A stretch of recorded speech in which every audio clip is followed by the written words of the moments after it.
Carpe Jugulum. Count Magper and family, vampires from Uberwald, are invited to the naming of Magrat and King Virence's daughter, to be conducted by the Omnian priest, Mightily Oates. During the party after the ceremony, Virence tells Nanny Og and Agnes Neat that the Count has informed him that the Magper family intend to move into Lonker Castle and take over. Due to a type of hypnotism, everyone seems to consider this plan to be perfectly acceptable. Only the youngest witch, Agnes, and the Omnian priest, Mightily Oates, seem able to resist the vampiric mind control, due to their dual personalities. Because of her ability to resist his influence, the Magper son, Vlad, is attracted to Agnes and makes many advances on her, including trying to convince her to become a vampire. Meanwhile, Granny Weatherwax, feeling slighted by not receiving an invitation to the ceremony, has left her cottage empty and seems to be working towards a life in a cave, almost like a hermit. After they have left the hypnotic influence of the vampires, Agnes, Nanny Og and Magrat attempt to convince her to help them save Lonker, but apparently without success, even after Granny is informed that her invitation was stolen by a magpie. The three witches return to Lonker to take on the Count and his family without her, but because the Magper family have built up a tolerance for the normal methods of defeating a vampire, such as garlic, bright light, and religious symbols, this is not so easily done. Just when it seems all is lost, Granny Weatherwax comes through the front door, soaked to the bone and swaying with exhaustion. Nanny Og and Magrat use Granny's assault upon the Count as a distraction to escape, leaving Granny, Agnes and Brother Oates with the vampires. Granny is unable to get through the Count's mental defenses, and the magpies feed on her, with the intention of transforming her into a vampire. There is an Igor who is the servant of the magpies.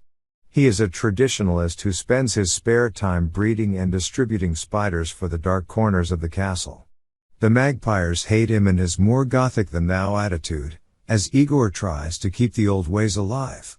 Igor's impression of the current Count Magper is that he is too modern, whereas Igor prefers traditionalist methods of vampirism. All Igors have a lisp on the Discworld, although some only have it when they remember.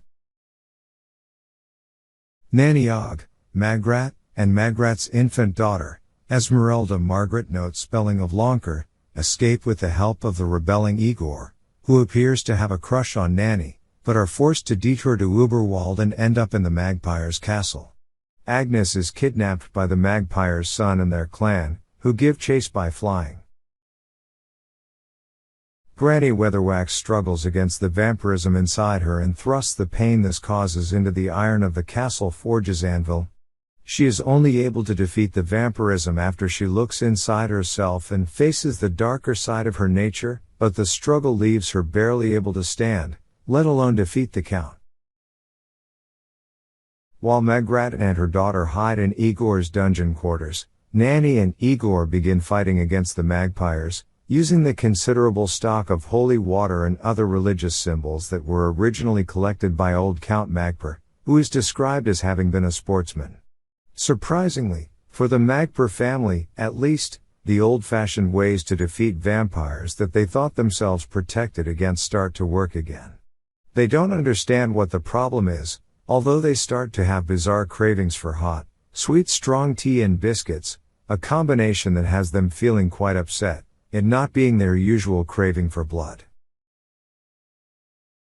All is revealed when Granny, who has helped Mightily Oates to Uberwald by being carried by him, tells them that, far from turning her into a vampire, they have, instead, been weatherwaxed. She had magically borrowed her own blood, which they drank, allowing her past their mental defenses.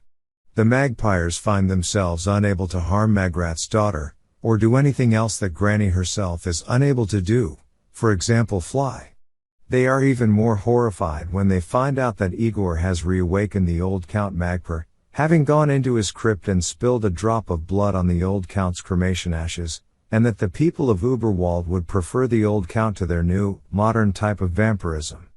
Oates gives the new Count a mortal wound across the neck with an axe, though for vampires, mortal wounds aren't necessarily the end, and the old Count is left to teach the two young magpies, Lacrimosa and Vlad, the old ways.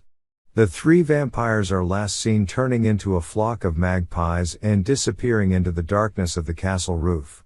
The witches head home to Longer.